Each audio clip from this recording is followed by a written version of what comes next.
Good evening to everyone. My name is Choong. I'm a media director of Kuala Lumpur Rejects Incinerator Action Committee. Our aim for this campaign is to stop the government from building more and more incinerators. I've been asked by the organizer to talk more about the pressing issue in Malaysia or the most relevant issue in Malaysia. For me, I think right now, incinerator is quite a very uh, pressing or quite a contentious topic in Malaysia, because in Malaysia, incinerator has been rebranded as waste to energy. It's no more called. It's no longer called to be called incinerator. It is called waste to energy. By converting the name from incinerator to waste to energy, it sounds like very high technology, very green. It sounds like it saves a lot of energy, and also which suit to the current economic need, which I think is quite contentious and not right. Perhaps I think we should think over about it. And now I'm going to present this topic.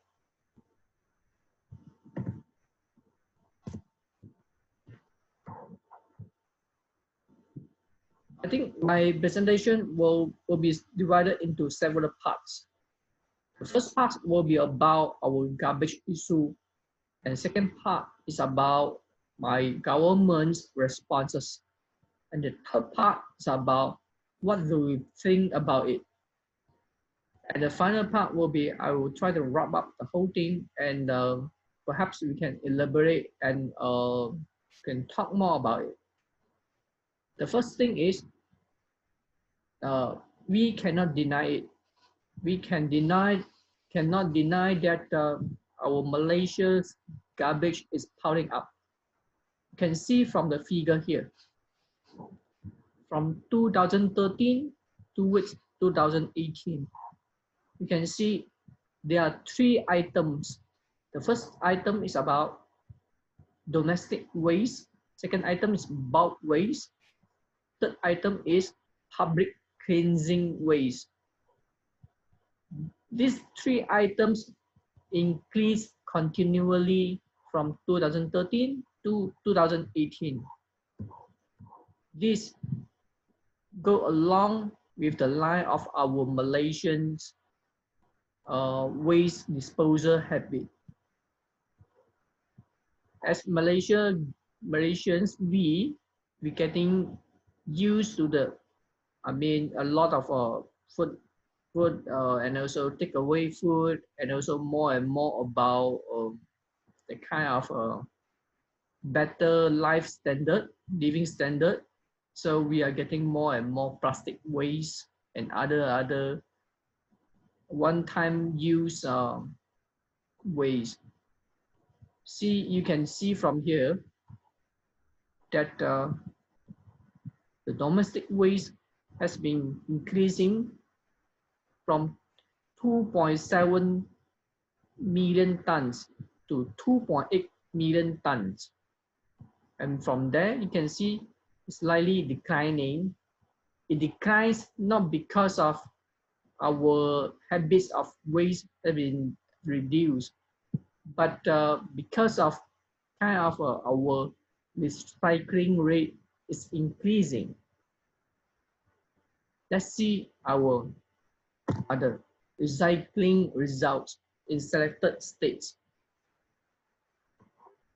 From 2016 towards 2017, in between these 2 years, you can see that our volume of recycling in Johor, Kedah, Melaka, Negeri Sembilan, Pahang, Perlis, Kuala Lumpur, and Putrajaya is increasing.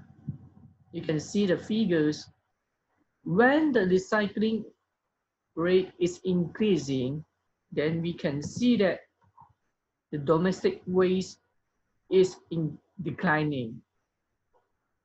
So there are two trends. One trend is our garbage is piling up. Second trend is our recycling rate is increasing, which in certain extent, it sounds very good. Yeah. But for the government, they see it from another angle, which is completely different from us. This is our local language, is in our national language. You can see that in terms of a national recycling rate, from 2013 to 2017, the recycling rate is increasing from 13.2% to 24.6%. Yeah, so it almost doubled. And also you can see the composition of the recycling items. First and foremost, people dispose a lot of plastics. Then paper, then you can see metals, glass, and aluminum. For your information, I think you guys should know that the plastic, paper, glass, metals are recyclable.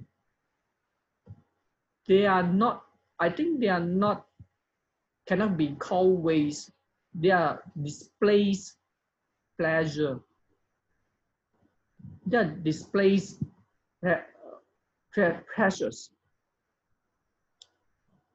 If you put it in the right way, in the right place, I think plastic, paper, aluminum, metals, and other things can be recyclable and can be reused instead of going to be sent to landfill or other incinerators. So we can do more about it. Right now, we can see that it's only 24.6%. I think we can top up and increase our efforts. Perhaps we can increase it to 30, 40% in a foreseeable future. But our government's responses are different. For information, our government has set a policy. They say that every state must have one incinerator. Our minister, she says that she is targeting to have at least 6 waste-to-energy plants to be built nationwide by 2021. Our minister, Julaida, said waste-to-energy system is cleaner, more productive, and economical than conventional landfill that requires a large area of land. She said, we hope that every state will have one waste-to-energy plant, as it does not need a large space or land area, which can be very costly. In certain extent, she's right. Yes, WTE or waste-to-energy, it sounds very high technology. It doesn't consume a lot of place, doesn't consume a lot of money, and also it converts garbage to energy. But is it true?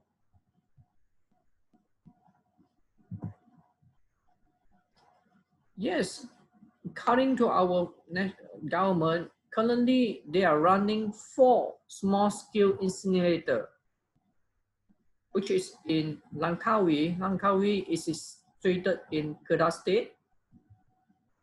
Another 2 in Pahang State. One is in Cameron Highlands. Another one is in Pulau Tiaman. Another one is in Perak State. Perak State is Pulau Pangkor. They are running a small-scale incinerator in Pulau Pangkor. The definition of small-scale incinerator are those who can process 20 to 40 tons per day. they are using indigenous or local technology to build it and run it. Other than that also, our current waste disposal method including landfill. You can see that there are two types of landfills in Malaysia: sanitary landfill and non-sanitary landfill. Sanitary landfills is equipped with those sophisticated technology which can prevent those toxic waste from leaking into the soil. For those non-sanitary landfill, they are, in certain extent, they are dump site. They just dump site. The authority, they just dump all the rubbish and garbage into the landfill and let be. Currently, we have 34 sanitary landfill in Malaysia and 116 non-sanitary landfill in Malaysia. For the government, they have intention of turning non-sanitary landfill into sanitary landfill. By right, sanitary landfill or non-sanitary landfill is not our option. Zero waste management should be our option.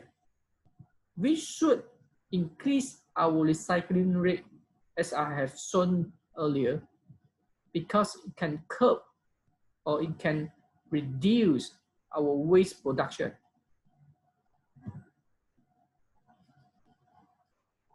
Our government, they tend to build more and more incinerators, but however, they have very, very lame monitoring scheme. Like I said just now, they're running 4 small-scale incinerators. The first is Pulau Bangkok in Perak State.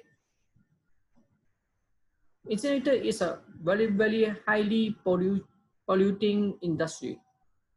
It needs very, very stringent monitoring system. But however, these are the snapshots I got it from a government authority portal. You can see Pulau Bangkok, there is no latest information about its emissions. I mean, the air pollution, they don't provide data for it. Secondly, it's about Pulau Tiaman in Pahang State. It says that it doesn't emit anything because the plant has just started operating. There is no data also. When come to the Pulau Langkawi small-scale incinerator, the official portal shows that there is no data also because they are appointing another operator. And for the Cameron Highlands small-scale incinerator, again, there is no data. The plant is in the process of repairing. But yes, the official portal shows that there is no data and the plant is in the process of repairing. But our field survey shows otherwise. Our field survey shows that the plant is operating. It's discharged a lot of black smoke every day. You can see from the picture. We have a very lame monitoring system. And actually, our action committee had complained many times to our environmental department. But however, the environmental department, they turn a deaf ear against us. And it says that they are going to repair and fix it and try to improve it. I can tell you that actually we have lost the complaint since 5 to 6 years ago. And until this year, which is 2020, this picture was taken in April this year. It doesn't change much. The authority still doesn't change anything in terms of the technology, in terms of the air pollution filter system. No, there's nothing changed. Black smoke and black emission is still happen every day. I think you can refer, if you are interested, you can refer to internet and perhaps you can find more information about it.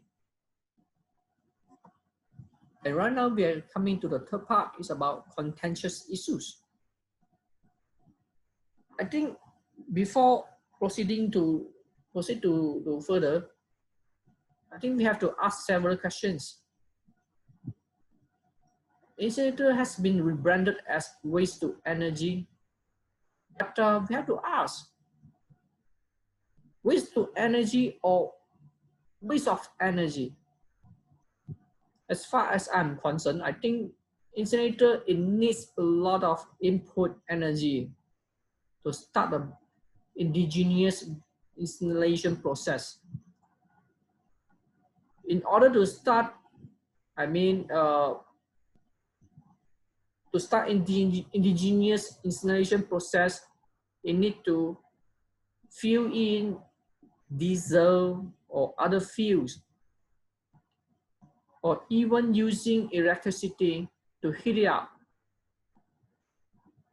For those wastes which are very, very wet, they need to use some methods, something to heat it up, to remove it, to remove the moistures, to remove the wet. If you want to remove the moisture and wet, which are very common in Malaysia, then you need a lot of energy. You need more diesel, which means that your input, your energy of input, perhaps maybe is higher than the energy you produce. So it leads us to back to the discussions: waste of energy or waste of energy. Until nowadays, the government or authority, they have not produced anything to us which claim that how many percent you can produce. I mean, efficiency, energy, in terms of energy efficiency, how much energy you can produce, how many percent. They didn't produce anything to us.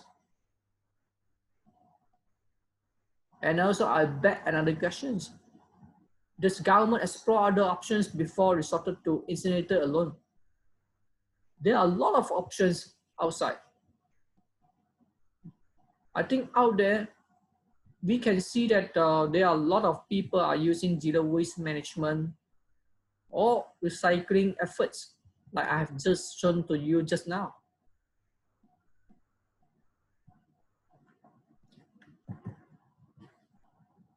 I think when it comes to waste management, there is a waste management hierarchy.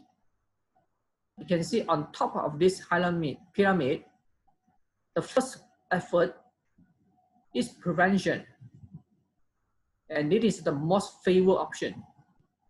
The second is minimization, third is reuse, fourth is recycling, fifth is energy recovery. And energy recovery and disposal, they are the least favored options. Have we done enough? Have we done enough on minimization, reuse, recycling, prevention? I don't think so. Like what I have shown to you just now, our recycling rate is only around 24%. We have much room to improve. We can increase to 30, 40, even 50% if we have the intention and we have the view to do it. A couple years ago, our government has just implemented separating waste as source policy in 2016. After almost 4 years after the 4 years of implementation, the policy wasn't received well. From the government's response, yes, our government, they are not keen on this policy, and also including our people. When it comes to the policy wise, if you want to implement a policy nationwide or better, sometimes you have to use carrot and also big stick. Big stick is, I mean, fine, compound. Do you find the people, if they are not, if they disobey to separate waste? No, it's very, very low. Until nowadays, I think in Malaysia, in Kuala Lumpur, Putrajaya, and other states, I think people very, very heard that people are getting fined because of didn't separate the waste.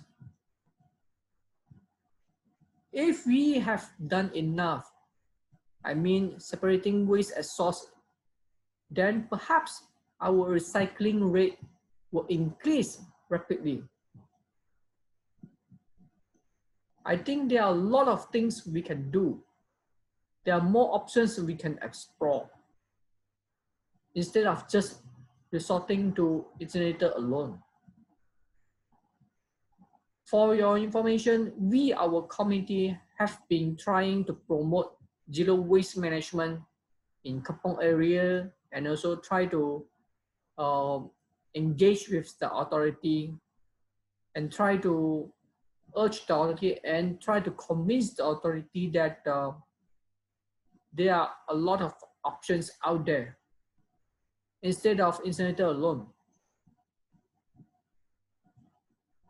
And furthermore, our action committee also joined forces together with other NGOs. We have just formed a nationwide organized coalition, which is National Anti-Incinerator Coalition, or in short form, GAIK, Gabungan Anti-Incinerator Kebangsaan. We try to work together with other NGOs, with other individuals or interested parties to promote the idea of zero waste management. And also, we will try to engage with the authority more and more and try to convince them that we have to come back to this waste hierarchy. We have really to think over again. The most favorite option is still prevention, minimization, reuse and recycling. Energy recovery and disposal, we should have avoided it if we have really explored the most favorite options. For you guys, I think you have already have a lot of information about waste management. I think you guys can delve into more this issue more. Perhaps you guys can share your ideas with me, and we can work together. And thank you guys, and I will stop here and have a nice day. Thank you very much.